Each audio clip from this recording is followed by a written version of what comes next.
Supreme court ने हमेशा इस देश की महिलाओं का जो एम्पावरमेंट है, जो डिग्निटी है, उसे मजबूत किया है, उसे प्रिजर्व किया है। कहा तलाक तलाक तलाक, ट्रिपल तलाक है ना, 3 बार तलाक बोला, 1 बार में बोला शादी खत्म। आर्टिकल 25 कहता है धर्म का प्रचार करो, धर्म का प्रसार करो, धर्म को फॉलो करो। जस्टिस भगवती कहते हैं 1980 के दशक में, जहां भी आर्बिट्रेरीनेस निवास करेगी वहां समानता नहीं हो सकती। कुरान कहता है नमाज अदा करो। नमाज कैसे अदा करो? यह हदीस में लिखा है कि यदि कोई प्रैक्टिस इस्लामिक नहीं है तो भले शरिया उसमें बेटा कुछ भी कहे, उसे लीगलाइज करने की कोशिश करे, जस्टिफाइड करने की कोशिश करे, हम नहीं मान सकते। देश संवैधानिक मूल्यों से चलेगा, संवैधानिक नैतिकता से चलेगा, किसी धार्मिक मान्यता या नैतिकता से नहीं चलेगा। नमस्कार, जय हिंद टू ऑल ऑफ यू। आप सभी का एक बार फिर से स्वागत है लैंडमार्क जजमेंट की सीरीज में। वो सीरीज जहां पर भारत की सुप्रीम कोर्ट के जितने लीडिंग जजमेंट्स हैं, constitution of India, Muslim law, Hindu law या जो भी इंडियन कॉन्ट्रैक्ट एक्ट, आईपीसी, हम सब कवर कर रहे हैं और मुझे बड़ी खुशी है बच्चे उस पर नोट्स मेकिंग भी कर रहे हैं। तो मैं आप सभी को बेटा बिना समय गंवाए लेक्चर नंबर 3 में लेकर चलना चाहता हूं। मेरा नाम है आत्म प्रकाश सिंह, ज्यादातर आप मुझे जानते होंगे। तो मेरा जब शमी मारा पर डिस्कशन चल रहा था तो मैंने आपसे कहा था कि जो हमारा अगला डिस्कशन होगा वो शायरा बानो पर होगा, ठीक है। तो आज जिस केस लॉ की अपन चर्चा करने वाले हैं उस केस लॉ का नाम है Shayara Bano versus union of India, 2017 का जजमेंट है, ठीक है। Shayara Bano versus union of India का जो रेलिवेंस है वो मुस्लिम लॉ के लिए तो है ही है। देखो, इस केस में मुस्लिम लॉ की तमाम प्रैक्टिसेस की चर्चा हुई, अपन मुस्लिम लॉ में इसे पढ़ेंगे, मुस्लिम लॉ में महिलाओं के अधिकारों से इसे जोड़कर पढ़ेंगे, लेकिन कॉन्स्टिट्यूशन ऑफ इंडिया के लिए भी इसका बड़ा रेलिवेंस है, ठीक है। और जो सुप्रीम कोर्ट हाई कोर्ट से जुड़ा कंटेम्पोररी डेवलपमेंट का विषय होता है कि भाई जो समकालीन विकास है, कोर्ट के जजमेंट से देश की दिशा बदल गई, सोचने की, लॉ की, है ना। तो 2022 का यूपी का अगर आप पेपर देखेंगे तो आपको सवाल मिल जाएगा। तो उस दृष्टि से भी बड़ा महत्वपूर्ण है कि मुस्लिम लॉ के साथ जो अपना एक करंट अफेयर का सेगमेंट होता है, जो कॉन्स्टिट्यूशन ऑफ इंडिया का सब्सटेंशियल सेगमेंट है, उसमें भी बेटा ये जजमेंट बड़ा की रोल प्ले करने वाला है। तो चलिए एक बार देख लेते हैं संवैधानिक बेंच में कौन कौन से जजेस थे।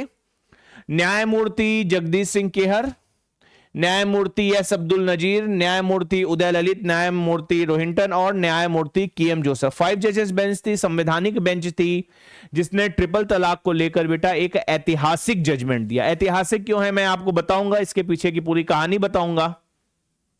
मैंने पहले भी कहा कि मेरी तो पीएचडी इस विषय से जुड़ी हुई है, लेकिन इस केस लॉ में जाने के पहले एक बार आपको कॉन्स्टिट्यूशन ऑफ इंडिया से जोड़ना चाहता हूं। देखो, जब आप कॉन्स्टिट्यूशन ऑफ इंडिया को पढ़ोगे, नीति के तमाम बच्चे मुझसे कॉन्स्टिट्यूशन ऑफ इंडिया पढ़ चुके हैं, तो पूरे कॉन्स्टिट्यूशन ऑफ इंडिया की जो फंडामेंटल स्कीम है, जिन मूल्यों पर संविधान टिका है, आपको एक चीज जरूर दिखेगी कि लॉजिकलिटी।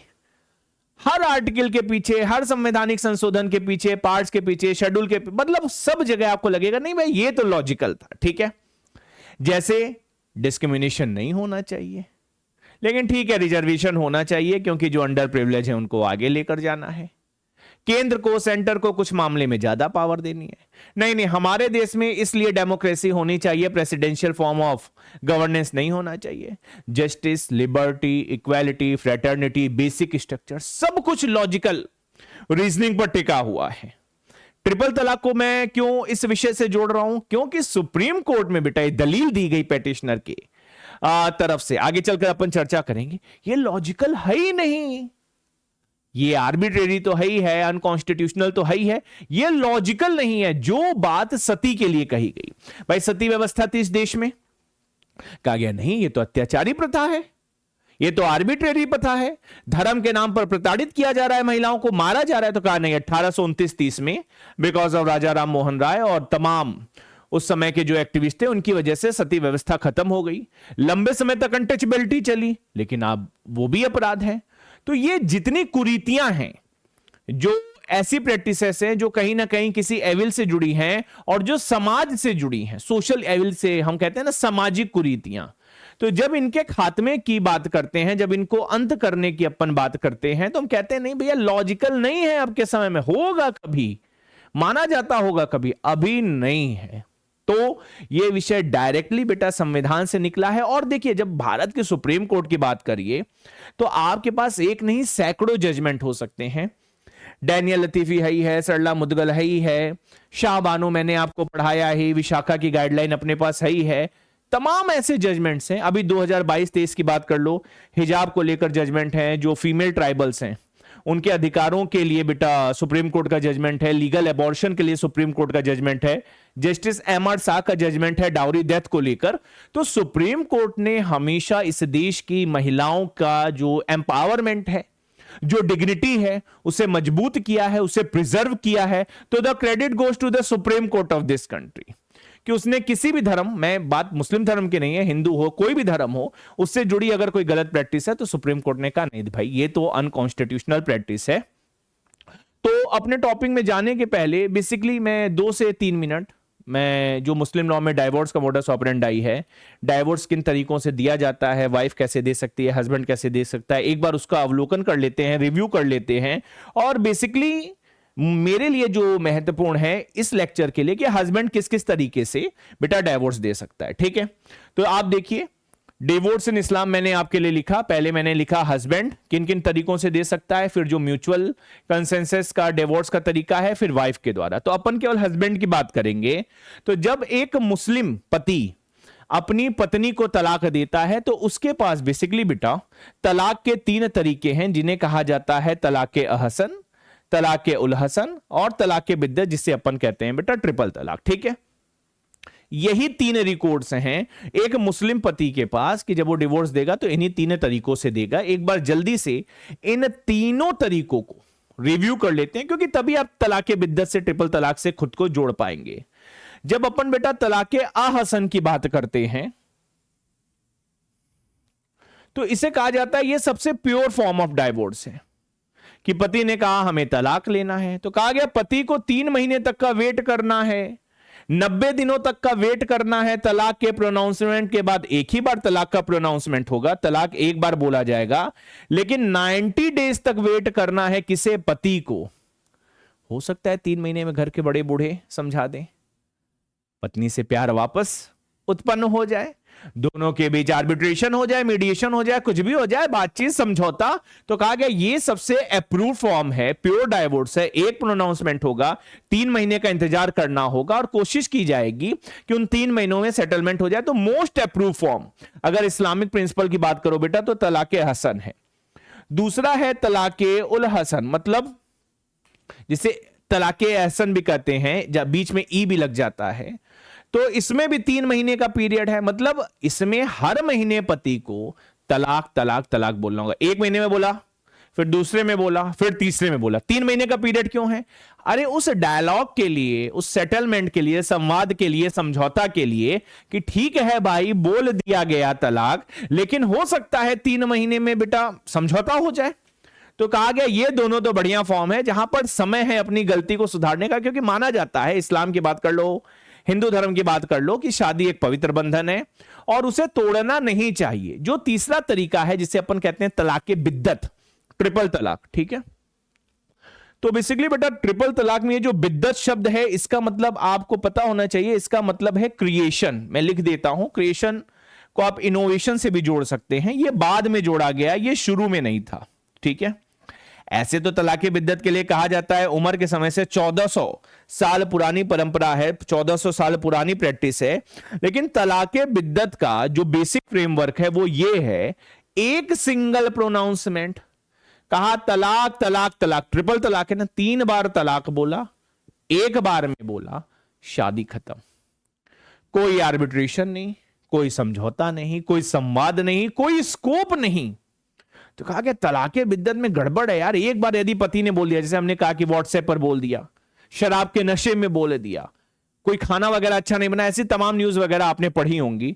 तो अपन आईपीसी वाले लोग हैं, अपन ग्रेव एंड सडन प्रोवोकेशन पढ़ते हैं कि आदमी जब गुस्सा होता है तो कोई अपराध कर देता है, फिर ठीक है उसकी माफी भी है। लेकिन इस तलाक बिद्दत ट्रिपल तलाक में बेटा कोई स्कोप नहीं है। ठीक है, बातचीत का, समझौता का, इसी को लेकर बेटा कंट्रोवर्सी थी। ऐसे बहुत से स्कॉलर हैं, अबू हनीफा है, मलिब है, जिन्होंने कहा कि नहीं नहीं ये बढ़िया है, इसको चलाया जा सकता है, और 1400 साल से चली आ रही परंपरा है। तो इसे समझेंगे पेटिशनर ने क्या कहा, रिस्पोंडेंट ने क्या कहा, फिर अंतोगत्वा सुप्रीम कोर्ट ने अपने जजमेंट में क्या कहा। ठीक है, तो चलिए सबसे पहले बेटा फैक्ट ऑफ द केस को समझ लेते हैं, जो सबसे महत्वपूर्ण है, जो हमें केस लॉ से जोड़ता है। जब तक फैक्ट नहीं पता रहेगा आप कैसे अप्रिशिएट कर सकते हैं उससे जुड़े इश्यूज को, उससे जुड़े जजमेंट को। तो जो पेटिशनर थी उसका नाम था शायरा बानो, जिसके नाम पर केस है Shayara Bano versus union of India. Shayara Bano and her husband Rizwan, Shayara Bano and her husband Mr. Rizwan Ahmad got married in April 2002 in Uttar Pradesh. ठीक है, 2002 में शादी हुई, 15 साल हुए थे शादी को, सुप्रीम कोर्ट में शायरा बानो ने जो बताया। ठीक है, miss Bano claim that her husband compelled her family to give dowry for the marriage. तो बानो ने कहा सुप्रीम कोर्ट में, ये लोग हमको बहुत परेशान करते थे दहेज के लिए, और ऐसा नहीं हमने दहेज नहीं दिया, दहेज दिया, लेकिन कंटिन्यूली इस तरीके की डिमांड थी, और दो और दो और दो। और शायरा बानो ने सुप्रीम कोर्ट में कहा कि जब हमने मना कर दिया, जब हमारे पास पैसा नहीं था, तो इन्होंने हमें तलाक दे दिया, घर से निकाल दिया। पढ़िए, Shayara Bano stated that her husband and his family drugged, abused and eventually abandoned her while she was sick when her family could not provide additional dowry। ठीक है, का जब हम बीमार थे, कमजोर थे, इन्होंने हमें घर से बाहर निकाल दिया जब हम एडिशनल डाउरी नहीं दे पाए। तो ये आरोप किसका है बेटा? ये आरोप है शायरा बानो का। बेसिकली अपन सेक्शन 125 पढ़ते हैं, सेक्शन 125 में कहा जाता है पति की जिम्मेदारी, पति की जिम्मेदारी है वो अपनी पत्नी को मेंटेन करेगा, अपनी पत्नी को प्रॉपर, जिसे कहते हैं सम्मान देगा, गुजारा भत्ता देगा, वगैरह वगैरह, उसके खर्चों को उठाएगा।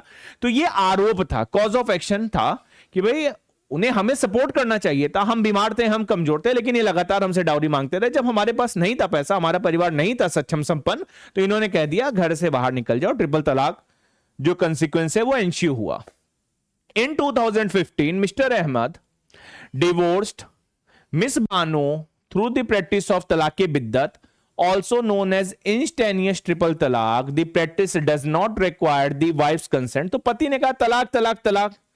प्रॉब्लम क्या है? पत्नी से पूछा नहीं गया, पत्नी से बात नहीं हुई, संवाद नहीं हुआ, समझौता नहीं हुआ, है ना। पत्नी को कारण नहीं बताया गया, पति ने कह दिया तलाक तलाक तलाक, और उस पर मोहर लग गई, तलाक हो गया। तो पत्नी ने कहा कि 2015 में इन्होंने हमसे तलाक ले लिया, एक झटके में इन्होंने कह दिया तलाक तलाक तलाक, शादी के बंधन को तोड़ दिया, हमारी रजामंदी की कोई गुंजाइश नहीं थी, क्योंकि तलाक बिद्दत में जो वाइफ है उसके कंसेंट की बेटा कोई गुंजाइश नहीं है, कोई स्कोप नहीं है। ठीक है, बानो ने क्या कहा? चूंकि बानो सुप्रीम कोर्ट गई थी, तो बानो को फंडामेंटल राइट के वॉल्यूशन के केस को स्टैब्लिश करना होगा। बानो कहती हैं, miss Bano she claimed that these practices violates the right to equality enshrined under Article 14, right against discrimination given under Article 15, and right to livelihood which is mandated or guaranteed under Article 21। तो कहा कि पति का काम है हमें maintain करना, पति का काम है हमारा खर्चा उठाना। पति ने क्या किया? हमें तलाक दे दिया बिना किसी कारण को बताए, बिना हमसे पूछे, बिना हमारी रजामंदी कंसेंट के। तो कहीं ना कहीं बेटा लाइवलीहुड तो प्रभावित हुई।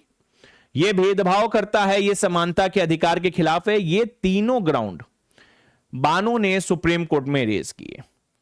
She further argued that these practices were not protected by the right to freedom of religion।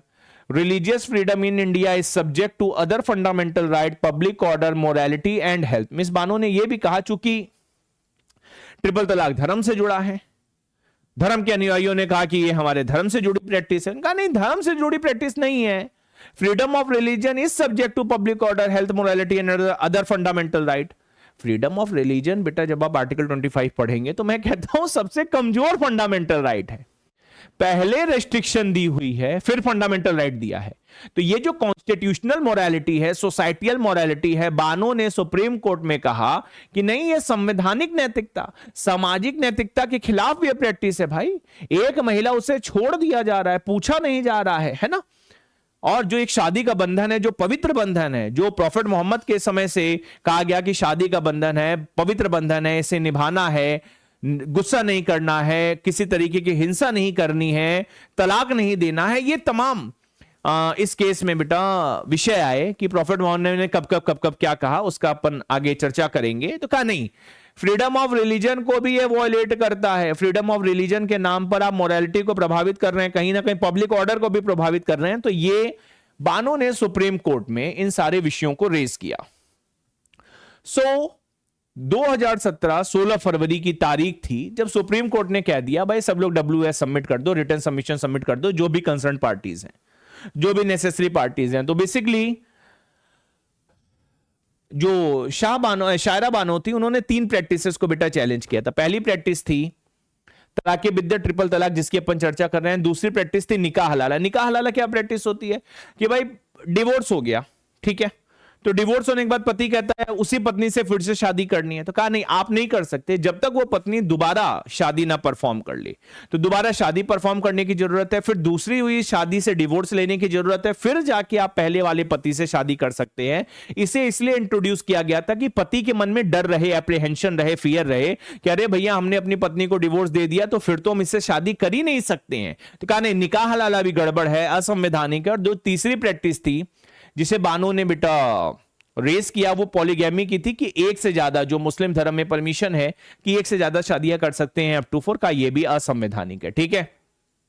तो शायरा बानो से, भारत की सरकार से और तमाम जो महिला अधिकारों से जुड़ी ऑर्गेनाइजेशन थी उनसे WS मांगा गया, रिटर्न स्टेटमेंट मांगा गया। और जो सबसे प्रमुख संस्थान थी AIMPLB, जिसे कहते हैं all India Muslim personal law board, जो पूरे शिद्दत से इस केस को लड़ रही थी कि नहीं ट्रिपल तलाक होना चाहिए, निकाह हलाला, पॉलीगैमी होना चाहिए, हमारे धर्म का विषय है, यह संवैधानिक नहीं है, संविधान तो इससे जुड़ा ही नहीं है, वगैरह वगैरह। तो उनसे भी कहा गया कि आप अपने WS को सबमिट कर दीजिए, ठीक है, अपने कंटेंशंस के साथ। चलिए आगे बढ़ते हैं। Women rights organization such as Bebaak collective, Bharatiya Muslim महिला आंदोलन, जिसने बहुत मतलब लंबे समय से इन मुद्दों के लिए बेटा लड़ाई लड़ी, they supported the petitioner's contention that these practices are unconstitutional. इन सभी ने कोर्ट में कहा कि ये जो ट्रिपल तलाक की प्रैक्टिस है ये असंवैधानिक है, ठीक है।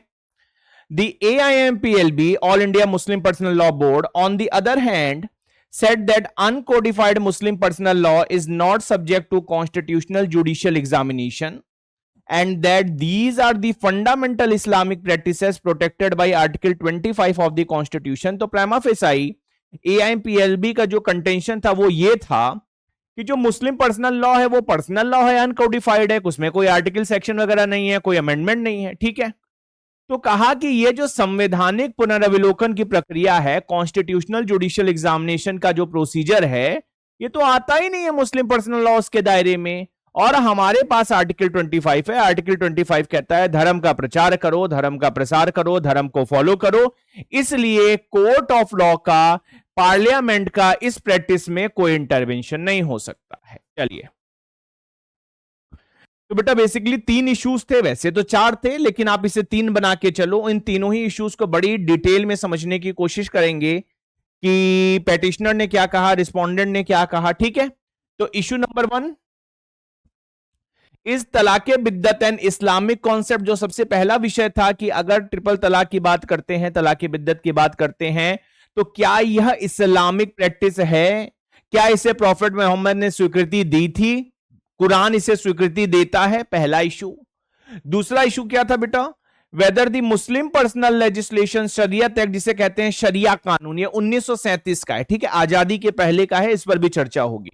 कहा गया जो शरिया का कानून है 1937 वाला, whether it provides statutory character on the topics governed by it or it is still subject to the personal law which is not law under article 13 of the constitution as earlier held by supreme court। 2 विषय थे, दूसरे issue में 2 बातें कही गई।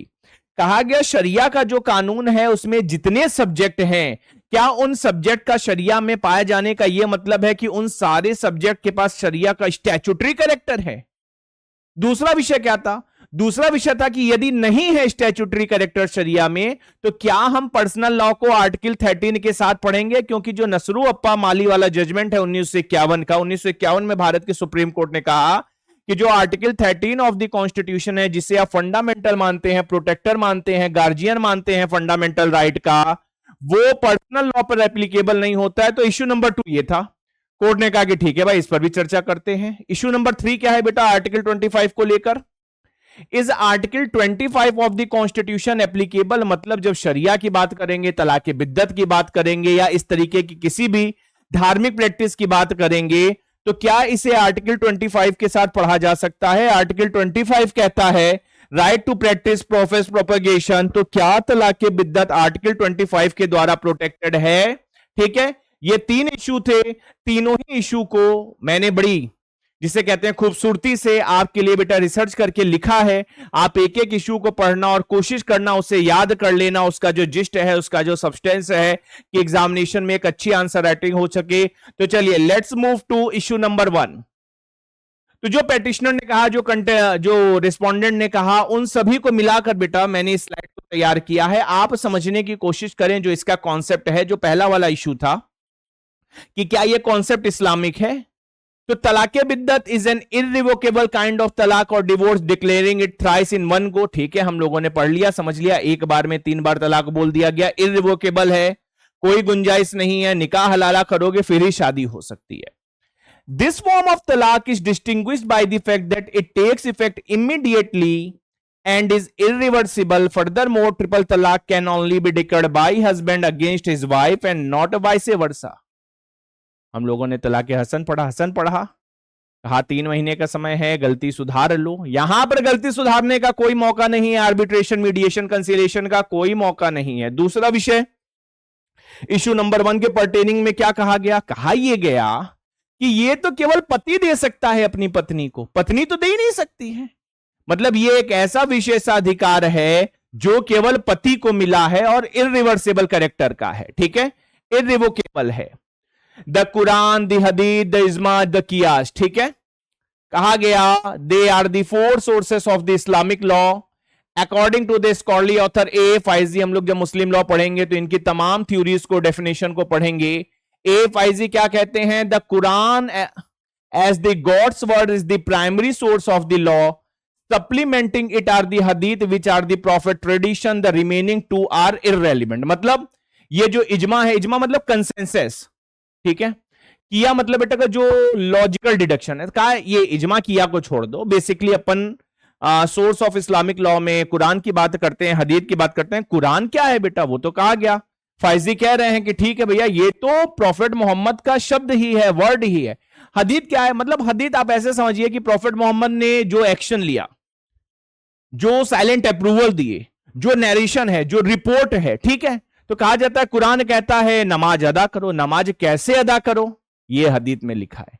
तो कहा गया जो कुरान है वो प्राइमरी सोर्स मानिए आप, हदीथ तो उसका सप्लीमेंटल है, उससे फॉलो करता है। फाइजी कहते हैं the main source of the contention is because, मतलब फाइजी के अनुसार, फाइजी कहते हैं, जो फाइजी ने कुरान को इंपॉर्टेंस दी है उस अनुसार, क्योंकि इजमा किया को तो उन्होंने हटा दिया, उन्होंने कहा 2 ही हैं भैया ट्रेडिशनल सोर्स, एक हो गया अपना कुरान, एक हदीथ। हदीथ के बारे में मैंने बता दिया आपको, रिपोर्ट, राइटिंग, नरेशन वगैरह, ठीक है। कहा कुरान की यदि अपन बात करते हैं, जो इसका मैटर इन इशू है, the main source of contention is because there is no mention of triple talaq in the Quran and it is sought to be justified by the hadith only। कहा कि कुरान में एक शब्द नहीं लिखा है तलाक बिद्दत के बारे में, ट्रिपल तलाक के बारे में। क्या राइटिंग है, क्या एक्शन है, क्या साइलेंट अप्रूवल है, क्या न्यूज है, क्या रिपोर्ट है, क्या नरेशन है, क्या एक्शन ऑफ द प्रॉफिट जिसे अपन सुनना कहते हैं। हम केवल उस आधार पर कह रहे हैं हां भाई ट्रिपल तलाक लीगल है, ट्रिपल तलाक का रिलीजियस कैरेक्टर है, लेकिन कुरान इज साइलेंट। कुरान कुछ नहीं कहता किसके बारे में? ट्रिपल तलाक के बारे में, ठीक है। चलिए आगे बढ़ते हैं। The Quran condemns the practice of तलाक। कुरान तो बेटा तलाक के वैसे भी खिलाफ है ना। कुरान के अनुसार शादी का बंधन अंत तक निभाना चाहिए पति और पत्नी के द्वारा। लेकिन अगर कुरानिक फंडामेंटल को रिव्यू करते हैं, उसका अवलोकन करते हैं, उसका एप्रिसिएशन करते हैं, तो कहा यह गया पेटिशनर की तरफ से, जो इशू नंबर 1 था कि क्या तलाके बिद्दत इस्लामिक है। But Quran condemns more the irrevocable and the capricious type of divorce in which the husband is not required to offer a cause for the divorce and which the couple is not allowed to reconcile। Petitioner ने कहा कि देखिए, पहली बात जिसे कुरान कहा गया वही प्राइमरी सोर्स है, वही प्रॉफिट मोहम्मद के शब्द हैं, वही गाइडलाइन, वही फंडामेंटल, वही प्रेम्बल, वो तो ट्रिपल तलाक की बात ही नहीं करता। फिर कहा गया कुरान तो तलाक के ही खिलाफ है, लेकिन कुरान और निंदा करता है, लिखा है ना कंडेम्स मोर, ये जो इररिवोकेबल कैरेक्टर है, ये जो कैप्रिसियस टाइप है, जहां पर पत्नी से पूछा ही नहीं जा रहा है, जहां बेटा पत्नी को कॉन्फिडेंस में लिया ही नहीं जा रहा है, उसकी कंसेंट का कोई मतलब नहीं है। क्योंकि कल हम लोगों ने तलाके हसन पढ़ा, हम लोगों ने देखा कि 3 महीने का पीरियड है, दोनों के बीच प्यार मोहब्बत वापस पनप सकती है, दोनों के बीच समझौता हो सकता है, संवाद हो सकता है। पेटिशनर कहती है कुरानिक प्रिंसिपल ही तो इस्लामिक है। आप कह रहे हैं रिस्पोंडेंट को कि ट्रिपल तलाक इस्लामिक है, लेकिन कुरान कहता है कि भैया बात करो, समझौता करो, मौका दो अपने संबंधों को। तो ये pertaining to first issue petitioner ने कहा सुप्रीम कोर्ट ऑफ इंडिया में A similar line of reasoning is used to defend the legality of triple तलाक। रिस्पोंडेंट ने कहा ये तुम्हारा कंटेंशन है, ठीक है, हम तुम्हारे कंटेंशन का इस्तेमाल करके तुम्ही को डिफेंड करते हैं। रिस्पोंडेंट ने क्या कहा? The respondent content that Quran has no mention of talaq and so if the logic behind the petitioner claim is followed all type of divorce must be considered un-Islamic. It must be rendered married couple helpless in the event of marital difficulties. कहा गया कि आप कहती हैं कुरान में तलाक ही नहीं कहा गया तलाक लो, तलाक लेना कुरानिक प्रिंसिपल के खिलाफ है। इसका मतलब जो शादी जिसे कहते हैं ब्रेक डाउन हो गया मैरिज का, नहीं चल सकती है। पति पत्नी में नहीं है कोई समझौता, पति पत्नी एक दूसरे को पसंद नहीं करते हैं, तो फिर उन्होंने कहा कि तब तो आप हेल्पलेस रख रहे हैं कपल्स को। तो कहा अगर आपकी बात मानेंगे तब तो सारे तलाक, चाहे हसन हो, जो वाइफ के पास राइट है, उन सभी को अनकॉन्स्टिट्यूशनल डिक्लेयर करना होगा, उन सभी को कहना होगा नहीं भैया तो इनवैलिड है या अन इस्लामिक है। ठीक है, यह रिस्पोंडेंट का कहना था। इश्यू नंबर 2, पहले तीनों इश्यू को पढ़ लेते हैं, उसके सब्सटेंस को पढ़ लेते हैं, फिर जजमेंट को अप्रिशिएट करेंगे बहुत बेहतरीन तरीके से। इश्यू नंबर 2 क्या था बेटा? शरिया वाला विषय, कि क्या शरिया स्टैट्यूटरी कैरेक्टर देता है, आर्टिकल 13 में पर्सनल लॉ आएगा, नरसू अप्पा माली 1951 वाले जजमेंट का क्या होगा। इश्यू नंबर 2 में जो पेटिशनर थे, ठीक है ना, तो पेटिशनर की तरफ से मुकुल रोहतगी जी थे, अपने सलमान खुर्शीद जी थे, इन लोगों ने क्या कहा, मैं जिस्ट आपको बता रहा हूं, ठीक है, कि आपको रिसर्च ना करनी पड़े।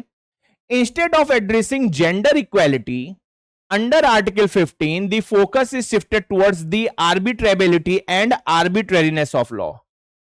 इस पूरे जजमेंट में जो प्राइमरी फोकस था वो जेंडर जस्टिस था ही नहीं, लैंगिक न्याय के विषय में कोई बात ही नहीं की। 2 विषय की बात की गई कि जो आर्बिट्रेबिलिटी है, मध्यस्थता, समझौता, संवाद, तलाके बिद्दत में वो नहीं है। दूसरा विषय क्या है बेटा? आर्बिट्रेरीनेस, कि पति का मन किया, उसने बिना पत्नी को बताए, बिना पत्नी के रजामंदी के उसे दे दिया तलाक, तलाक, कोई गुंजाइश नहीं छोड़ी। याद करो एपी रोएप्पा में जस्टिस भगवती क्या कहते हैं आर्टिकल 14 को इंटरप्रेट करते हुए? जस्टिस भगवती कहते हैं 1980 के दशक में, जहां भी आर्बिट्रेरीनेस निवास करेगी वहां समानता नहीं हो सकती। मतलब arbitrariness is an antithesis to equality. तो कहा गया ये तो आर्बिट्रेरी कैरेक्टर है, आर्टिकल 14 का वॉयलेशन हो जाएगा, क्योंकि समानता का मतलब है आर्बिट्रेरीनेस नहीं होना चाहिए, रीजनेबिलिटी होनी चाहिए। तो कहा गया जेंडर जस्टिस को फोकस में रखा ही नहीं गया।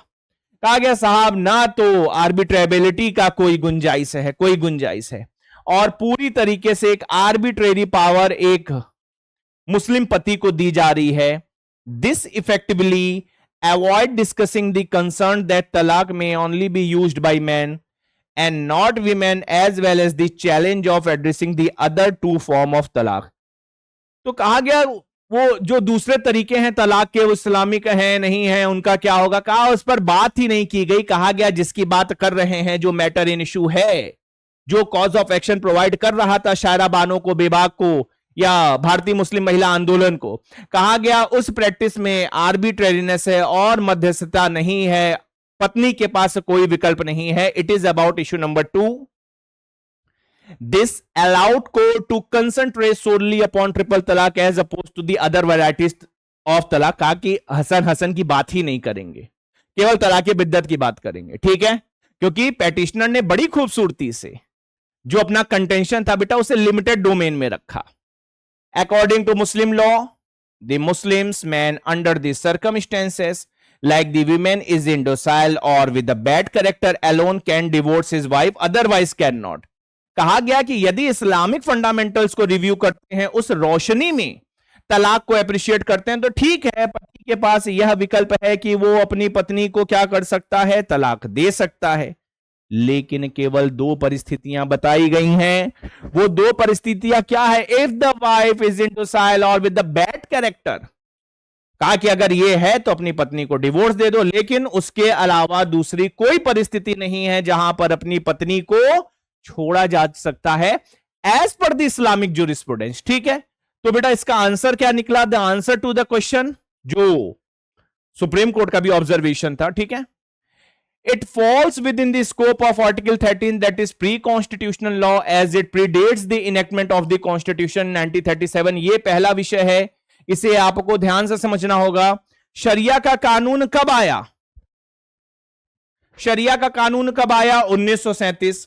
भारत का संविधान कब आया? 1950। 1950 के पहले शरिया आया, मतलब प्री कॉन्स्टिट्यूशनल लॉ है। What does it mean?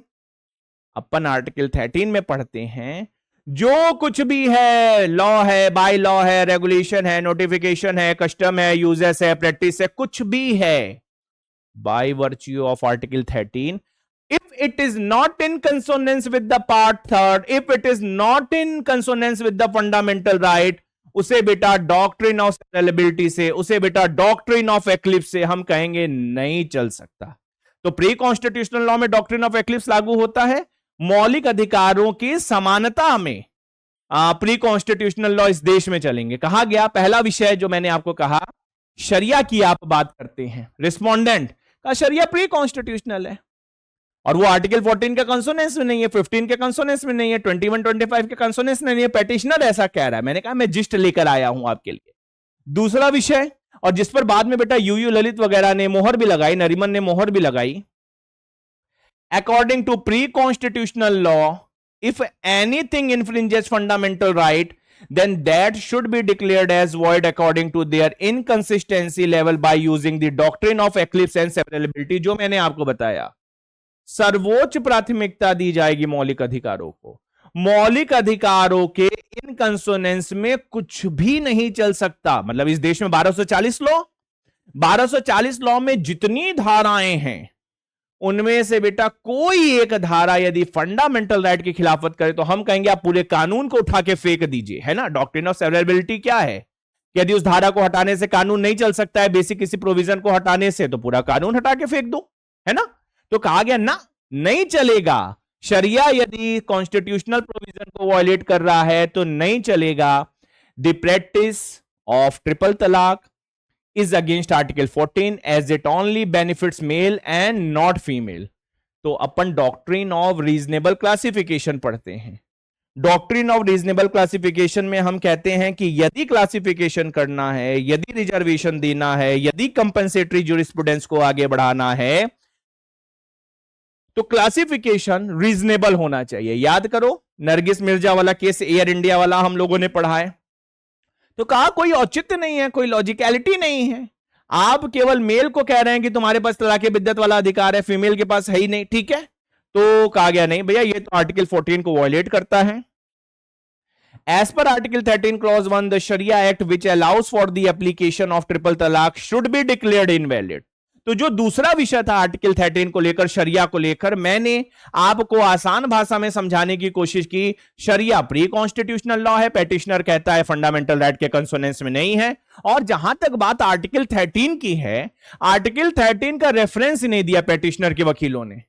आप पूरा Shayara Bano versus union of India पढ़ लेंगे, आपको आर्टिकल 14 के वॉल्यूशन की बात पता चलेगी, 15 की पता चलेगी, 21 की बात चलेगी, 25 की चलेगी। आर्टिकल 13 को रेफर ही नहीं किया गया। और जस्टिस नरीमन ने कहा कि क्या 13 की बात करते हो, 13 तो पेटिशनर ले ही नहीं रही है अपने ग्राउंड में, वो तो इक्वालिटी की बात कर रही है, डिस्क्रिमिनेशन की बात कर रही है। तो मैं आशा करूंगा यहां तक आपको समझ में आया होगा। चलिए आगे चलते हैं। इश्यू नंबर 3 आर्टिकल 25 को लेकर। The answer to this question will be evaluated by the essentiality test, मतलब जिसे अपन कहते हैं essential religious practice। यदि रिलीजन से जुड़ी कोई प्रैक्टिस एसेंशियल है तभी चलेगी, नहीं तो उसे आर्टिकल 25 का प्रोटेक्शन नहीं मिलेगा, जिसपे अपन कहते हैं right to profess, practice, propagation. देखा जाएगा एसेंशियल है, धर्म से जुड़ी हुई जरूरी प्रैक्टिस है। तो चलिए उस पर पढ़ते हैं। According to article 25 of the constitution any religious practice deemed essential, हम किसी भी रिलीजियस प्रैक्टिस को इस देश में एसेंशियल मानेंगे, लेकिन कब मानेंगे? जब उसके बिना धर्म नहीं चल सकता, ठीक है, जब उसके बिना धार्मिक मूल्य नहीं चल सकते, धार्मिक क्रियाकलाप नहीं चल सकते, धार्मिक प्रचार प्रसार नहीं चल सकते। जैसे हिंदुओं में कह दो आप व्रत मत रखो, आप पूजा पाठ मत करो, आप तीर्थ मत जाओ, तो हम कहेंगे भैया ये ईआरपी है, ठीक है। तो कहा गया जिसके बिना धर्म नहीं चल सकता, पहला विषय। हाउएवर, ठीक है, that can not be eliminated. However if a practice is considered arbitrary and not essential, it can be eliminated under article 25 clause 1। बेटा आर्टिकल 25 क्लॉज 1 में मैंने आपको कल भी बताया था, public order, health, morality, 3 restriction दिए हुए हैं। इन 3 रेस्ट्रिक्शन के आधार पर आर्टिकल 25 को कर्टेल किया जा सकता है। तो कहा गया यदि कोई प्रैक्टिस आर्बिट्रेरी पाई जाती है, ठीक है, और यदि वो प्रैक्टिस बेटा आर्बिट्रेरी है, ईआरपी नहीं है, कई ग्राउंड है, तो आप कह दीजिए कि अगर पब्लिक ऑर्डर, हेल्थ, मोरालिटी के खिलाफ है, आर्बिट्रेरी है, ईआरपी नहीं है, तो उसे आर्टिकल 25 का प्रोटेक्शन नहीं दिया जा सकता है। So according to the majority opinion, the matter in question does not fall under the protection of Article 25. Despite being followed by the Hanafi school, it is still viewed as a sinful issue according to the Islamic theology. तो court ने कहा जब हम Islamic थियोलॉजिशियंस की theory पढ़ते हैं, theology को ध्यान में रखते हैं, तो तलाके बिद्दत को सिनफुल माना गया। जिस प्रैक्टिस को उसके थियोलॉजिशियंस के द्वारा सिनफुल माना गया है, मान लेते हैं एक धड़ा ऐसा है उस धर्म को मानने वाला जो उस प्रैक्टिस को मानता है। सती को लोग मानते थे, सती को हमारे यहां बहुत बड़ा धड़ मानता था, डाउरी को मानता है, छुआछूत को मानता है, फीमेल फोर्टिसाइड को मानता है। लेकिन कहा गया कि यदि वो ईआरपी नहीं है, आर्बिट्रेरी है, पब्लिक ऑर्डर, हेल्थ, मोरालिटी के खिलाफ है, तो हटाओ ऐसी प्रैक्टिस को। कोर्ट कहती है कि खुद इस्लामिक जो बुद्धिजीवी हैं, जो थियोलॉजिस्ट थे, उन्होंने कहा नहीं ये सिनफुल है, तो भले हनाफी इसे फॉलो कर रहे हो, लेकिन इसका अस्तित्व नहीं है, और जब नहीं है धार्मिक, तो आर्टिकल 25 को क्लेम नहीं किया जा सकता। Moreover it goes against the fundamental principle of the Quran. कैसे? And if it deem to be unjust according to the Quranic belief, then it also violates this Shariat law. मतलब कहा यह गया कि यदि कोई प्रैक्टिस इस्लामिक नहीं है, तो भले शरिया उसमें बेटा कुछ भी कहे, उसे लीगलाइज करने की कोशिश करे, जस्टिफाइड करने की कोशिश करे, हम नहीं मान सकते। यदि इस्लामिक जो बुद्धिजीवी हैं, जो ज्यूरिस्ट हैं, जो थियोलॉजिस्ट हैं, उन्होंने किसी प्रैक्टिस को सिनफुल बोला, भले वो किसी लॉ में लिखा हो, हम उससे नहीं मान सकते। मतलब मैंने आपको शुरू में कहा था लॉजिकलिटी पर आधारित ये जजमेंट है।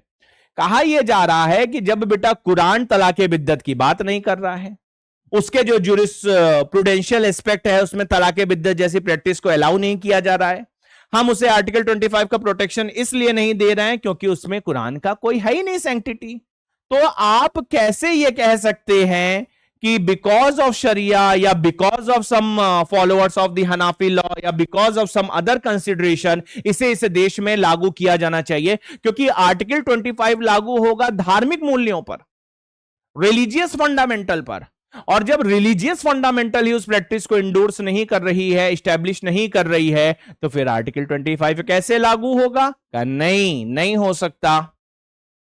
The Constitution doesn't support the idea that a belief is valid simply because majority of the people follow it. ठीक है यार, हमारे यहां कहा गया कि नारियों की पूजा करो, लेकिन हमारे यहां कहा गया गर्भ में उसकी हत्या कर दो, तो कहा गया इसके लिए कानून है। डाउरी हो, फीमेल फोर्टिसाइड हो, डिस्क्रिमिनेशन हो, सती हो, या कोई भी, मैं हिंदू धर्म की बात कर रहा हूं, उसे करोड़ों लोग फॉलो करते हो। कोर्ट ने कहा क्या फर्क पड़ता है? कॉन्स्टिट्यूशन अगर उसे सपोर्ट नहीं कर रहा है बेटा, मतलब जो संवैधानिक मूल्य हैं, जो विजन है, जो प्रेम्बल है संविधान का, अगर वो किसी प्रैक्टिस को नहीं सपोर्ट कर रहा है, तो इससे क्या फर्क पड़ता है कौन उसे मानता है, कौन नहीं मानता है, कितने नंबर ऑफ पीपल उसे मानते हैं, नहीं मानते हैं? क्योंकि पब्लिक ऑर्डर, हेल्थ, मोरालिटी और अदर प्रोविजन ऑफ पार्ट 3, ये 4 रेस्ट्रिक्शन है जिसके आधार पर हमारी धार्मिक एक्टिविटी को रोका जा सकता है। भाई वैष्णो देवी टेम्पल में कहा गया एक ही परिवार का पुजारी रहेगा, सुप्रीम कोर्ट ने कहा क्यों एक ही परिवार का रहेगा? जो एलिजिबल है वो रहेगा। कहा गया संस्कृत पढ़ाना सेकुलरिज्म के खिलाफ है, सुप्रीम कोर्ट ने कहा कैसे खिलाफ है, कहा यह आर्टिकल 25 को वॉयलेट करता है। कहा अरे भैया संस्कृत को किसी धर्म से जोड़कर मत देखो। तो ये 4 आधार हैं जिसके आधार पर हमारी धार्मिक एक्टिविटी को रेगुलेट किया जा सकता है बेटा। मैंने कहा वैष्णो देवी वाले टेंपल का उदाहरण बढ़िया है। सबरीमाला, ईआरपी की बात की गई, भाई सबरीमाला के केस में ईआरपी के आधार पर तो कहा गया, सबरीमाला में जिस प्रैक्टिस को चैलेंज किया गया था कहा गया यह धार्मिक है। सुप्रीम कोर्ट ने कहा हम क्या करें, तुम मानते हो धार्मिक है लेकिन संवैधानिक नहीं है। देश संवैधानिक मूल्यों से चलेगा, संवैधानिक नैतिकता से चलेगा, किसी धार्मिक मान्यता या नैतिकता से नहीं चलेगा। धार्मिक मान्यता है, नैतिकता है, but that should be in consonance with the constitutional value. तो सुप्रीम कोर्ट ने कहा ये 4 आधार है। और बेटा ये जो अदर प्रोविजन वाला विषय है, पेटिशनर तो कही रही है कि 14 का वॉयलेशन है, 15 का वॉयलेशन है, 21 का वॉयलेशन है, 25 का वॉयलेशन है। तो अगर मान भी लें कि तलाक बिद्दत रिलीजियस प्रैक्टिस है, लेकिन अगर फंडामेंटल राइट को वॉयलेट कर रहा है तो अपना देश संविधान से चलेगा, ना हिंदू धर्म ग्रंथों से चलेगा, ना मुस्लिम धर्म ग्रंथों से चलेगा। ठीक है बेटा। The following issue in no way related to the first 3 exception. अच्छा मैंने ये बता दिया, ठीक है। सो नरीमन और जस्टिस ललित ने बेटा क्या कहा, it is violative of article 20 as held by justice Nariman and J Lalit that the major institutional tie that marital tie is broken without the consent of the wife and without reconciliation and everything is in the hand of the husband clearly indicates that it is violative of article 14 and this is nothing principle. This is not the principle which is followed in the divorce of other religion. मैंने कहा alignment की बात, शमीम आरा में मैंने कहा alignment की बात। दूसरे धर्मों में अगर कुछ अच्छा है तो प्रोग्रेसिव है तो मुस्लिम धर्म में क्यों नहीं हो सकता? समझिएगा मेरी बात को। कहा गया आर्टिकल 14 में रीजनेबल क्लासिफिकेशन में कि यदि क्लासिफिकेशन किया जा रहा है तो ठीक है, इक्वालिटी को कंप्रोमाइज किया जा सकता है, लेकिन वो क्लासिफिकेशन रीजनेबल होना चाहिए। यहां पर क्या कहा जा रहा है, केवल आदमियों को मिलेगी, औरत को नहीं मिलेगा। आदमी एक ही धड़ में मतलब एक ही झटके में अपनी शादी को खत्म कर सकता है, कारण भी ना बताए। मतलब आप समझिए, मतलब किसी लेमैन से भी पूछा जाएगा तो कहेगा नहीं ये तो गलत है ना, ये रीजनेबल थोड़ी ना है, तर्क संगत थोड़ी ना है। बेटा जस्टिस ललित और नरीमन ने बिल्कुल यही बात की कि ठीक है शादी को नहीं चला सकते, मैरिटल टाई को तोड़ना जरूरी है, शादी नहीं चल सकती, लेकिन वो रीजनेबल ब्रेक डाउन होना चाहिए। The same gave the answer to the issue that are whether triple talaq is protected under Article 25. That is no protection. ध्यान से पढ़ना। No protection will be given by the Constitution. Why? Because what held to be evil in Quran cannot be virtuous thing in Shariat. भाई कुरान में किसी चीज को कहा गया यह पाप है, हमें फर्क नहीं पड़ता बेटा शरिया में क्या लिखा है, ठीक है ना। कहा गया कुरान में कहा गया कि यह सिंफुल है तो हम सिंफुल मानेंगे। फिर बेटा सुप्रीम कोर्ट कहता है What is evil in theology cannot be virtuous thing in law as well. कहा गया थियोलॉजी में किसी चीज को कहा गया यह पाप है, ये मत करो, तो आप लॉ अगर डिड्यूस कर भी रहे हो, उसे प्रामाणिकता देने की कोशिश भी करें, कहेंगे भैया जिस आधार पर लॉ बना है ना, उसमें कहा गया कि गड़बड़ है, नहीं चल सकता है। तो चलिए जजमेंट को बेटा जल्दी से अप्रिशिएट कर लेते हैं। कितना समय हो गया? ठीक है, आज का जजमेंट थोड़ा बड़ा है, वो भी मैंने बहुत शॉर्ट करने की कोशिश की है, ठीक है। So by 3-2 majority, the constitutional bench of the apex court held that triple talaq is an unconstitutional practice. लो भाई, सुप्रीम कोर्ट ने 3-2 में कहा कि नहीं ये अनकॉन्स्टिट्यूशनल है, अन इस्लामिक है। Parliament was directed by the court to bring legislative measure against the practice of the triple talaq. इस जजमेंट के बाद बेटा आपको पता है ट्रिपल तलाक को लेकर भारत की सरकार एक कानून लेके आती है, लोकसभा राज्यसभा से उसे पारित कराती है, 3 साल तक की जेल का प्रावधान करती है, उसे कॉग्निजेबल ऑफेंस बना देती है, ठीक है। Because of the arbitrariness, Justice Rohitan Nariman, Uday Umesh Lalit held that triple talaq as unconstitutional in its nature. ये दोनों जजेस बेटा थे जिन्होंने ट्रिपल तलाक को अनकॉन्स्टिट्यूशनल इसलिए डिक्लेयर किया क्योंकि ट्रिपल तलाक की प्रैक्टिस को इन्होंने आर्बिट्रेरी माना, मन मानेपन वाली प्रैक्टिस को माना कि ट्रिपल तलाक मन मानेपन से की जा रही है, इसलिए ये अनकॉन्स्टिट्यूशनल है। Concurring opinion was given by Justice Korean Joseph in which he held that due to arbitrariness of triple talaq against the holy Quranic principle, it lacked the legal sanctity.